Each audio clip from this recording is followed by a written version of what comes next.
सुप्रभातम प्यारे बच्चे, आज मैं प्रस्तुत हूँ आपके सम्मुख पाठ 8 अतिलोभो न कर्तव्य के साथ और पाठ के शब्दार्थ और प्रश्नोत्तर के साथ। अधिक लोभ नहीं करना चाहिए, ये कहानी मैंने आपको पिछली वीडियो में अच्छे से समझाई और मैंने आपसे कहा था बच्चों कि आपको अगर कहानी समझ आई है तो आप इसको अपनी भाषा में सुनाएंगे, लेकिन किसी भी बच्चे ने नहीं सुनाया। क्या मैं ये समझ लूँ कि आपको समझ नहीं आई? ऐसा हो नहीं सकता है कि आपको समझ नहीं आई हो, लेकिन आपको जो होमवर्क दिया जाता है उसको आप अवश्य कीजिए, चाहे वो ओरल का हो या रिटन का हो।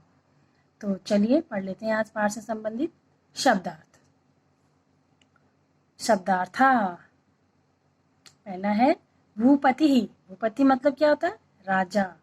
और अभीष्टम इच्छित, तथास्तु वैसा ही हो। इच्छित का अर्थ होता है जैसे आपकी इच्छा हो वैसा। इत्युक्त्वा ऐसा कहकर, सद्य एव जल्दी ही, उपवेशति बैठता है, निवेदयत निवेदन किया, वस रहना और स्पर्श छूना एव अर्थ होता है ही। ठीक है, और आगे देखते हैं। वसति स्म रहता था, याच मांग लो, याचना करना मतलब मांगना, या मांग लो। सौवर्णानी, सौवर्णानी मतलब सोने की। अस्पृशत छुआ, आगता आई। व्यल्पत रोने लगा, पुरतः सामने। ठीक है, तो ये तो थे पाठ के शब्दार्थ और शब्दार्थ के नीचे ही दे रखी हैं धातुएं और अव्यय। वस धातु है, स्पर्श धातु है और आ और धा को मिला के लेना धातु है, लाना धातु है। इसी प्रकार एव अव्यय और इव अव्यय भी शब्दार्थ के अंतर्गत लिखे हुए हैं। चलिए बच्चों, अब पढ़ते हैं पाठ से संबंधित प्रश्नोत्तर। उचित विकल्पम चिनुत, उचित विकल्प चुनिए। पहला है उद्यानात् जलम आनय इति का कथय। बगीचे से जल लेकर आओ या उद्यान से जल लेकर आओ, ये किसने कहा? मुनि ने कहा या भूपति ने कहा? मुनि ने कहा भूपति के लिए, तो मुनि सही है। ब क अतिलोभी आसीत। अतिलोभी कौन था? मुनि था या मायादास था? तो कौन था? मायादास अतिलोभी था।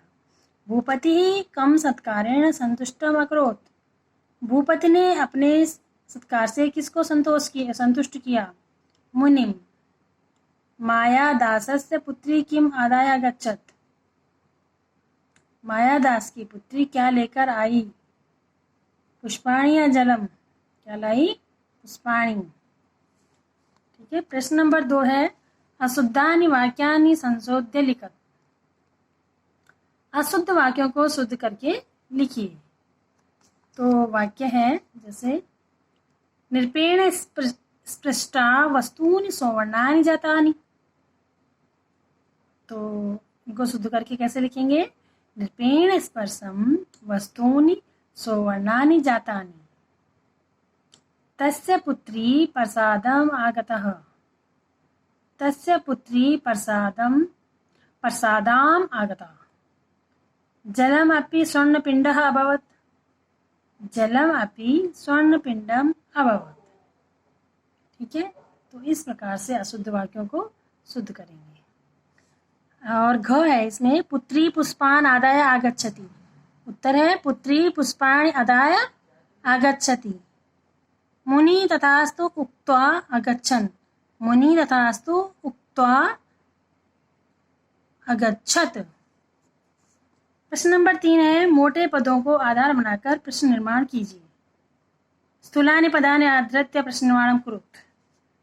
तो जो इसमें मोटे पद हैं जो हाईलाइट कर रखे हैं उनसे हमें प्रश्न बनाने हैं। तो जैसे मायादासा अतिलोभी निरपः आसीत। मायादास अतिलोभी राजा था, बहुत लालची राजा था।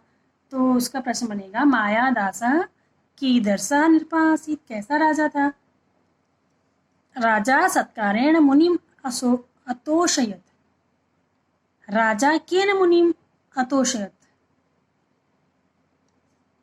और ग है भूपते नाम मायादासा आसीत। भूपति का नाम मायादास था। भूपते नाम क आसीत। भूपति का राजा का नाम क्या था? मायादासेन स्पृष्टानि वस्तूनि सौवर्णानि जातानि। मायादासेन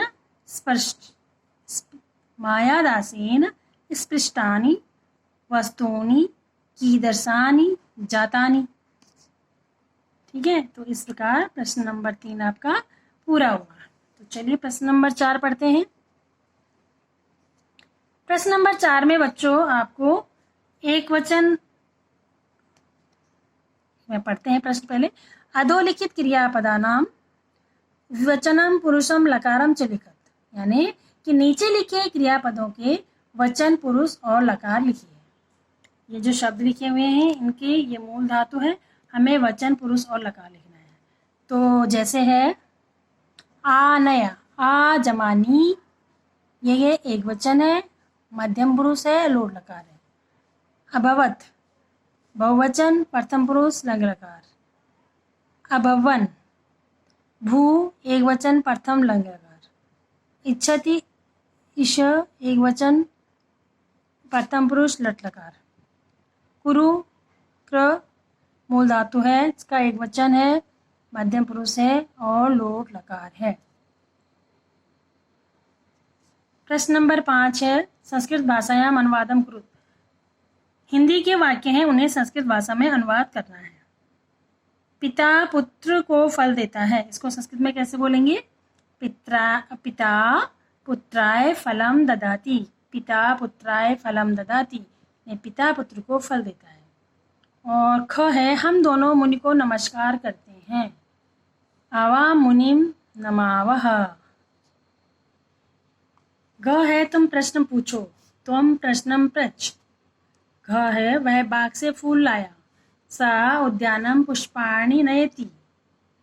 ठीक है, तो इसी के साथ आपका ये पाठ समाप्त हुआ। धन्यवाद।